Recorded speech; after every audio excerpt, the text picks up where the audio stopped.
Something we get asked a lot about is the difference between aniline leather and pigmented leather. So the difference would be when you have a pigmented leather, this lamb skin, for example, this lamb nappa has been dyed in a drum. So the colour is the same on both sides, the dyes have been put through, it's been dyed in a big drum altogether, and then it's gone through a spray pigment. What that does is it seals the colour. It means that when the garment is worn outside, if it's raining, the water is going to bead off it and you can just brush that away and it's protected. The garment's going to look the same in 20 years time as it does today if you're looking after it nicely, but it's going to have that longevity, it's going to keep consistent, it's going to keep the color because everything's been sealed and it's been protected in such a way. The feel is really soft.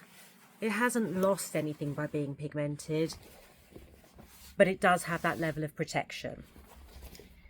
The alternative to that is when you have an aniline piece of leather, this process is similar, it's been dyed in a drum, but it hasn't gone through the stage where the colour has been sprayed and the skin sealed. So what happens is you get a slightly different finish. You get that very natural look coming through and a little bit of tone of the natural skin, the way that the colour has been taken to it as it's been dyed. You also have that naked finish so that it doesn't have that protection over it, which means that, of course, any moisture is going to get absorbed, but it also means that the character is just going to keep developing over time.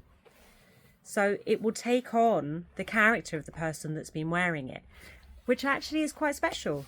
It still has that longevity because it's leather, but over time the colour might move and shift, especially in an article like this, which has been veg tanned with natural tree bark and natural dyes to keep this nice tonal piece of leather that's just going to keep developing its character, just like the person wearing it.